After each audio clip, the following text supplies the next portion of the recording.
अस्सलाम वालेकुम जी। इस वक्त हम मौजूद हैं पाकिस्तान में। सामने जो आपको जो वादी नज़र आ रही है, ये आप समझेंगे ये भी पाकिस्तान का हिस्सा है। नहीं, ये पाकिस्तान नहीं, ये हिंदुस्तान का हिस्सा है। वो मकाम टिटवाल है और जहाँ पर हम खड़े हुए ये है चिलाड़ा।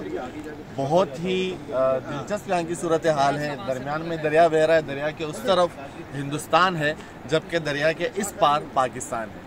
सामने आपको जो है हिंदुस्तान का परचम नज़र आएगा, वहाँ हिंदुस्तान की सरकारी इमारतें वो नज़र आएंगी। यहाँ पर आपको छोटे बच्चे खेलते हुए नज़र आएंगे, कुछ लोग हैं जो काश्तकारी कर रहे हैं वो नज़र आएंगे। तो यहाँ अगर एक अजीब ही कैफियत हो जाती है। सामने आपको पुल नज़र आ रहा होगा छोटा, ये पुल है क्रॉस करने के लिए। अभी 3 साल से मतलब ये है कि राब्ते बिल्कुल ही मुनक़ता है, पाबंदी लगी हुई है, इस पुल का इस्तेमाल नहीं हो रहा।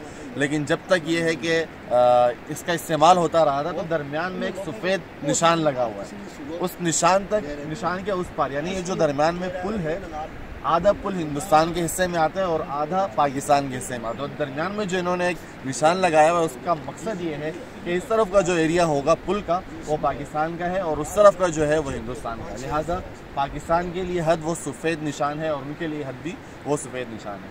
तो यहाँ आकर हमें एक नया एक्सपीरियंस हुआ और बहुत अजीब लगा।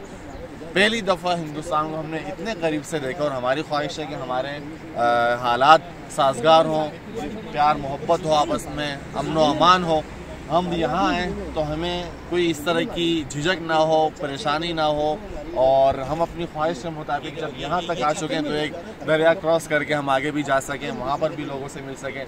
वहाँ के जो लोग हैं वो भी अमन व अमान और प्यार मोहब्बत के साथ यहाँ पर आ सकें। यहाँ पर आकर जो है अपने जो उनके अजीज़ व अक़ारिब हैं, रिश्तेदार हैं, उनसे मुलाकातें कर सकें। तो बस ये एक छोटा सा वो था, एक जो हमारे इस वक्त की फीलिंग्स हैं वो शेयर करनी थी। इस हवाले से जाहिर सी बात है, जितनी भी हमारे दरमियान दूरियां हों, दूरियां अगरचे सिर्फ एक दरिया की हैं, हम बतौर इंसान, बतौर मुसलमान हम सब एक हैं, तो हमें ये दूरियां आपस में ख़त्म कर देनी चाहिए। हमारी जो गवर्नमेंट्स हैं उनको इस पर जो है ना बिल्कुल बहुत ज़्यादा संजीदगी के साथ और जल्दी के साथ जो है ना फैसला करना चाहिए, ताकि ये जो हमारे अमन व अमान की जो मखदूश सूरत हाल है ये ख़त्म हो और हम प्यार मोहब्बत के साथ आपस में मिलजुल कर रह सकें।